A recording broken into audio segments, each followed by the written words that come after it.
देखिए question number 3 का second part है। क्वेश्चन में बोला गया है कि हमारे पास ए की जो वैल्यू है वो 7 है, A13 हमें दे रखा है 35 और हमें डी निकालना है और S13 निकालना है। तो क्या करेंगे, सबसे पहले जो ये S13 दे रखा है हमें इसका यूज़ करेंगे, ठीक है।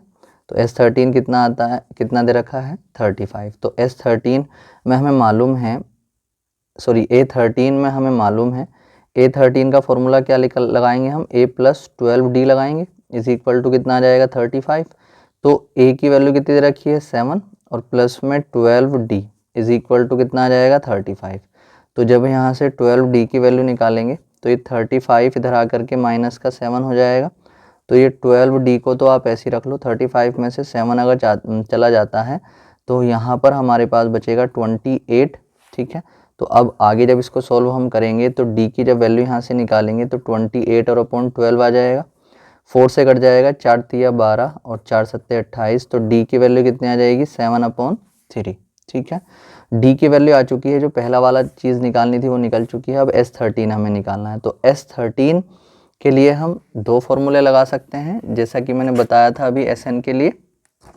अब एक बात और समझ के चलें, देखिए अगर मान लीजिए हमें SN का फॉर्मूला मालूम है, वो क्या होता है n/2 इंटू 2a और प्लस में n-1 और इंटू डी, ये होता है, ठीक है। एक बताया था मैंने SN का formula n/2 into a plus an होता है, ठीक है। तो अगर मैं ये वाला फॉर्मूला यूज़ करना चाहूँ तो हम ऐसे इसको देख सकते हैं कि अगर मान लो हमें S13 दे रखा है, हमें S13 निकालना है, तो n की जगह अगर मैंने 13 रखा तो अब जहाँ जहाँ पर n है वहाँ पर मैं 13 रखूँगा, तो 13/2 इंटू a और प्लस में A13।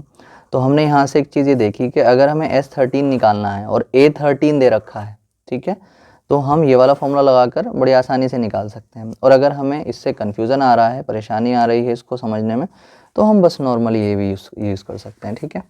तो हम S13 जो है यहाँ पे निकालेंगे, तो S13 का फॉर्मूला क्या हो जाएगा 13/2 इंटू 2a और प्लस में 13-1 और इंटू में d, ठीक है। तो ये कितना आ जाएगा, n की जगह बस 13 तो रखा है, बाकी सारा फॉर्मूला d की फॉर्म में चला है। और हम यहाँ पर A13 वाला भी लगा सकते थे फॉर्मूला। तो 13/2 इंटू 2a, a कितना था हमारे पास 7 और प्लस में 13 में से 1 चला गया तो 12 और मल्टीप्लाई d कितना आया था 7/3, ठीक है। तो यहाँ पर ये 13/2 को तो आप ऐसे ही रख लो, 2 7 14 हो जाएंगे, प्लस 12 सत्ते 3 से काट लो इसको, 3 चौक 12 आ जाएगा, 4 सत्ते 28 आ जाएंगे, ठीक है। तो ये 13 और अपॉन में 2 और मल्टीप्लाई और ये दोनों जब ऐड करेंगे तो 42 आ जाएगा, 2 से ही कट जाएगा, 2 2 4 2 1 2।